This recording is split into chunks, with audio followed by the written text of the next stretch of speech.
Hello everyone, welcome back to my channel. I hope you are doing well. I pray for you all.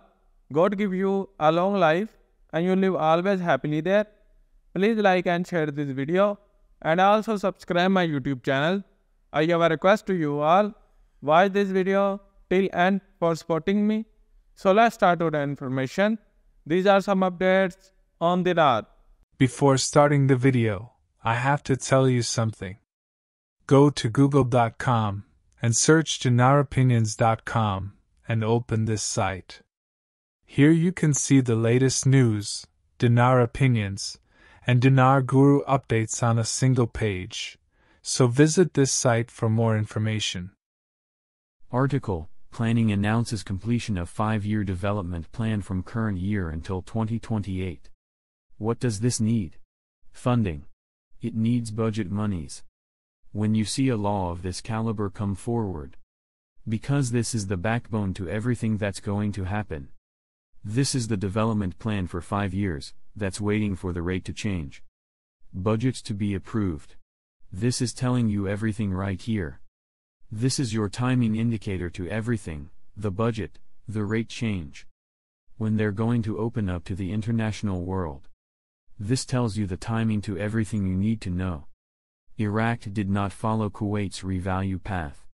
The untied states pulled back on financial support for Iraq's revalue shortly after the invasion was over, when they made the decision that were not in alignment with economic growth for Iraq. It's been 20 years and the currency still has not been revalued.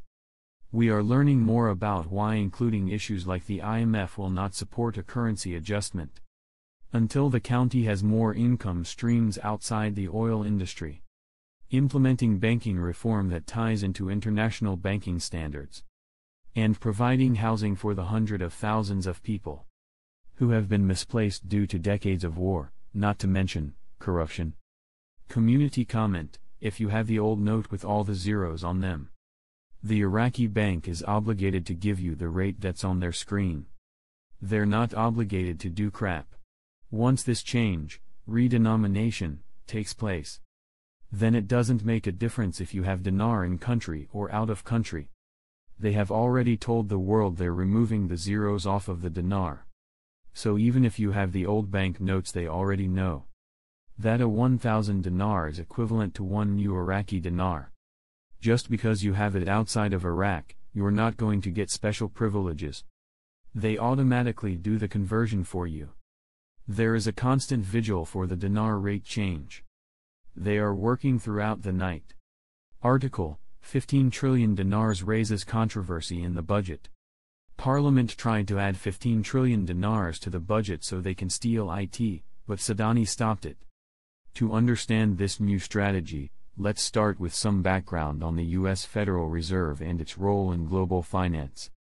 The Federal Reserve is essentially the U.S. central bank responsible for setting monetary policy. But what about Iraq? Well, Iraq has been struggling with its economy for years, largely due to ongoing conflicts and instability.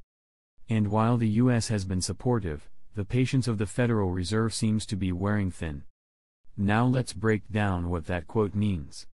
When someone says, the U.S. Federal Reserve will not be able to wait forever, it signals urgency. This isn't just idle chatter, there's real pressure building. So what triggers this kind of statement? First, we have the Central Bank of Iraq, or CBI, which is facing challenges in stabilizing the economy. The U.S. Treasury is keeping a close eye on this situation.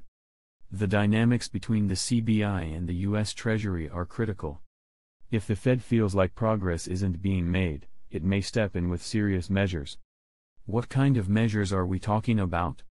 These could include tighter restrictions on financial transactions, increased scrutiny of trade, or even sanctions. If those measures happen, it could send shockwaves through the Iraqi economy. For example, let's recall the sanctions laid on Iraq a couple of decades ago. They fundamentally altered the economic landscape, causing widespread hardship. Although the context is different now, the threat of federal measures looms large. It's a tough balancing act. The Fed wants to see growth while ensuring the stability of its interests in the region. So what happens if no actions are taken? The situation could deteriorate further, affecting not just Iraq but also broader oil markets and investment climates. Investors are watching closely. They want assurance that their money is safe before committing to projects in Iraq. But for Iraq, those investments are crucial for recovery and rebuilding. Imagine trying to build a house without solid foundations, it just won't stand for long. So, what can Iraq do to navigate this tricky situation? Strengthening partnerships with both local and foreign investors is a great first step. Implementing reforms that enhance transparency in government and finance can also go a long way. Fostering a stable environment where businesses can thrive is vital. This isn't solely about the economy, it's also about trust. If the Fed sees that steps are being taken, it may ease off on the pressure. However, the clock is ticking. The quote we referenced earlier is a clear warning: be ready. The Federal Reserve is not just making idle threats. They are indicating that time is running out for Iraq to make significant changes. As we continue to see developments, one question lingers: what will Iraq do next? This situation is rapidly evolving, and we'll keep you updated on the latest news.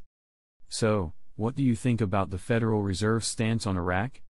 Are you optimistic about the future or concerned about the potential measures? Let us know your thoughts in the comments below. Don't forget to like this video and share it with anyone interested in global economics. And of course, subscribe for more insights into international finance and politics. Thanks for watching.